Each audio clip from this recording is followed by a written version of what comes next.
Hi everyone! Today I will be presenting some work demonstrating the results we obtained using the second generation Smart Tissue Autonomous Robot, or STAR system, to close a ventral hernia in a preclinical porcine model. I am the Associate Director of Data at Activ Surgical, and all authors on our abstract are either employees or advisors of the company. To put this work in context, the first generation STAR system was published in 2016. The team was able to demonstrate the benefit of robotically executed suturing and intestinal anastomosis tasks in an open procedure on a porcine small intestine. Near-infrared fiducial markers were manually placed, and a planoptic 3D camera system was used to track the location of those fiducials in real time. This work eventually led to the creation of Activ Surgical, which has continued to develop these concepts into what I am presenting today. As the company that completed the world's first autonomous robotic surgery of soft tissue, Activ Surgical is building hardware-agnostic software that allows surgical systems to collaborate with surgeons. Our surgical software platform reduces unintended and preventable surgical complications by enhancing a surgeon's intraoperative decision-making. In 2018, we made several improvements upon the first-generation STAR system in order to complete a similar robotically executed surgical task laparoscopically instead of in an open procedure. In this case, we demonstrated the closure of a ventral hernia defect in a porcine model. We chose this as an example of a suturing task that has high potential for automation in a laparoscopic procedure. We use a stereo camera to capture the surgical scene in real-time 3D and reduce its form factor to be compatible with a gel port. In addition, we eliminated the need to place fiducial markers in the scene in order to track the location of tissues and points of interest. As I just mentioned, we developed several technologies to complete this hernia closure task. The stereo camera developed as a chip-on-tip system in a housing that we placed on the end of a rod mounted to one of our off-the-shelf KUKA robotic arms. We have a second robotic arm that holds an Endo 360 suturing tool.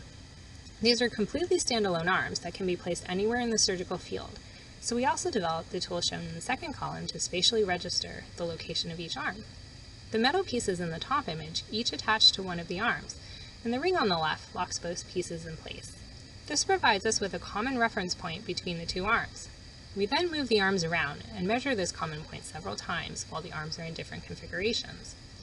Since we know the joint positions of each arm in each of those configurations, we can then extrapolate the overall location of both robots in a common coordinate system so that we know where the base of one robot is relative to the base of the other.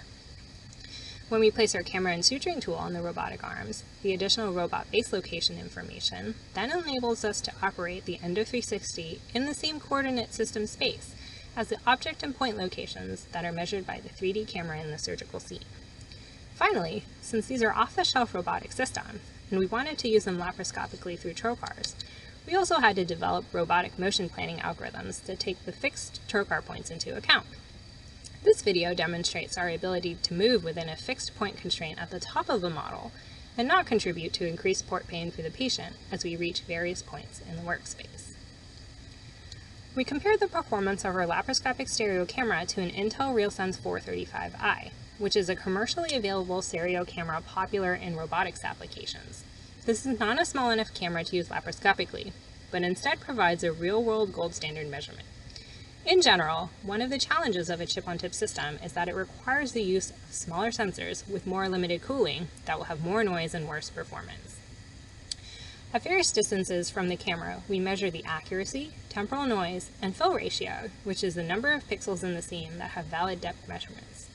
The x-axis on all three plots ranges from 90 to 165 millimeters away from the camera to capture representative usage in a laparoscopic case. The RealSense camera result is shown in blue, and our camera is shown in red. We plot the absolute value of the mean depth measurement error, which shows that we have similar measurement accuracy, but with a slight slope in our results. Camera calibration was easily able to take this into account and eliminate the measurement bias. The fill ratio was definitely not as good.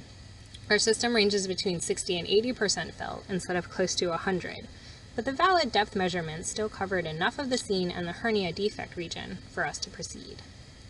The temporal noise was also higher, as seen in the third plot, so we used a temporal average across 5 frames in our system on top of this result to reduce this noise, which made it accurate enough to use.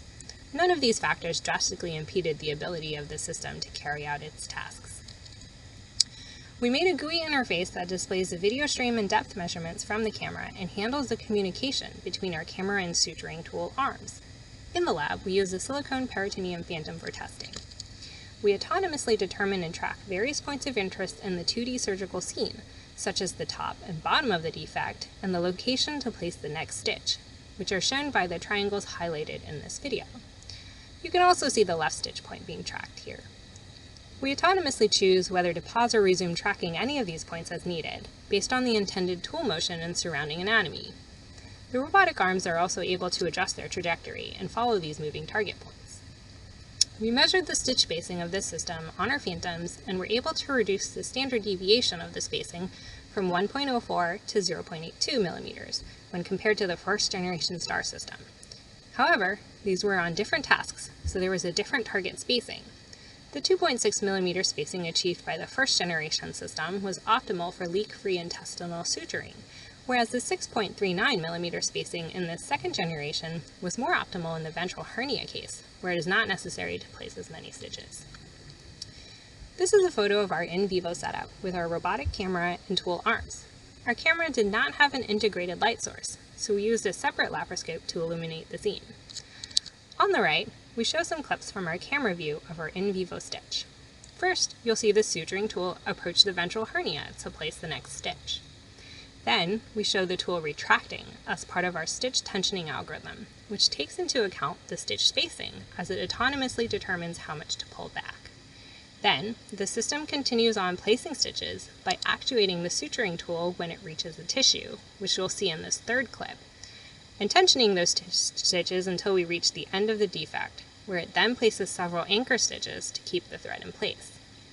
Currently, we do have to manually come in with scissors and cut the thread at the end of the procedure because we only have 2 arms with fixed tools in this setup. This is what the completed in vivo stitch looks like. In conclusion, we were able to demonstrate a laparoscopic stereo camera in a small form factor compatible with gel port usage. We integrated the visual and spatial 3D information from this camera with 2 robotic arms and an actuated suturing tool to complete the autonomous closure of a ventral hernia defect in the peritoneal wall without the need for manually placed fiducial markers.